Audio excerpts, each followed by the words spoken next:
So, I know that I should probably figure out what my freaking channel is going to be focused on, but frankly, I love everything. From theory videos to how-to videos to gaming videos to even lifestyle videos. It's hard to find something that I can focus on. I just want to do it all. I'm a jack of all trades and a master of none, and that's how I've always been. So, of course, why wouldn't my channel be the same thing?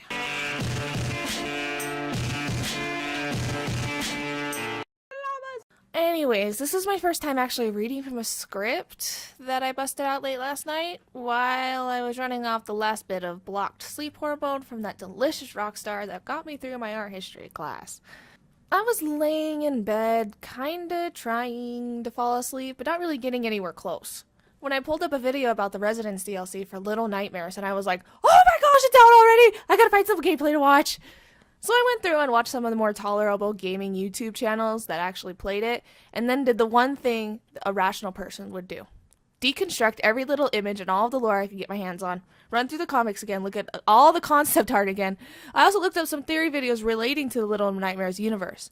And some that weren't, but surprisingly had some good ideas to express what I needed. Thank you, film theory. Then I watched people put up and began tearing theirs apart, trying to find the areas that they missed, the pieces that don't quite fit together, and by Jove, I think I got it! Well, something that might be coherent to the point that it would sound somewhat reasonable. Oh, and I probably should mention, spoilers ahead. I'd like to start off with this world. Well, worlds. In the comic, we can see that there's quite a bit of variations of society. In Six's world, there are people in suits in large buildings. They're all walking somewhere with purpose. These people are ugly, hideously deformed, and all seem to be moving in unison. Six is alone, running through the streets, trying not to be crushed by the dozens of feet pounding the sidewalk. The only one that seems to be lucid. Here it seems to me that her world has been overtaken by something. You know, kind of like A Wrinkle in Time. It comes and takes over everything. Unfortunately, I don't know what it could be at the moment, but for now, that's what I'll refer to it in the future. Six seems to be able to slip under the radar for a while, until she's noticed and taken to the mob by the ferryman. In the North Wind section of the comic, we can see that these kids are in a different world. A world where people appear normal, as seen in this image where the mob is chasing them out of their town. It's quite a different contrast from Six's doom and gloom home in color and overall feel. In this world, the main problem is the thing called the North Wind. Apparently, the North Wind is a bit pickier than it, focusing on a particular victim, the weird sock puppet hooded kid.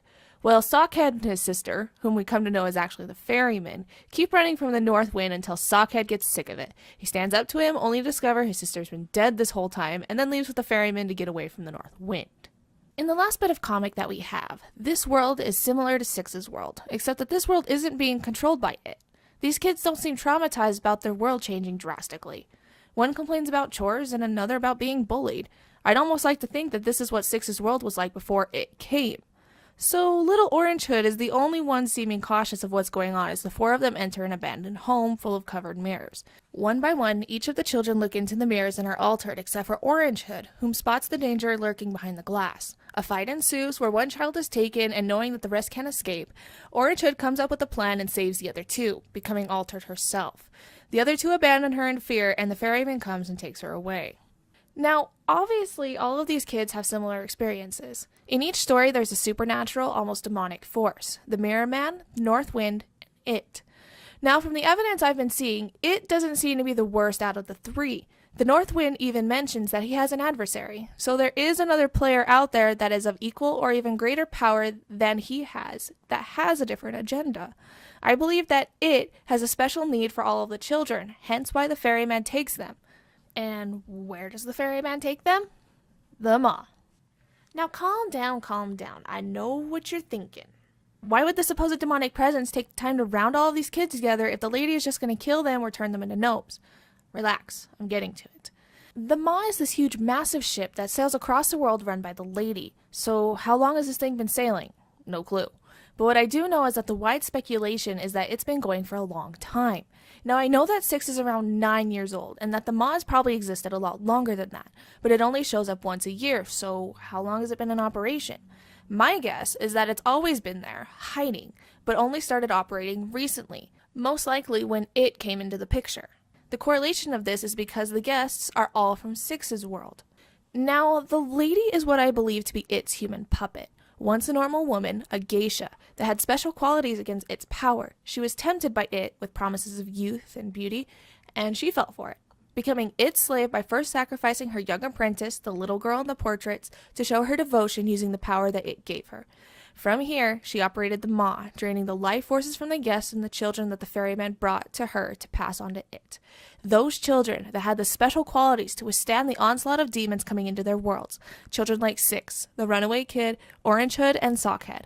Children who couldn't be turned into the ugly and hideous mindless slaves that it needs to survive. Children who are a threat to it and the other demonic forces that have overtaken their worlds.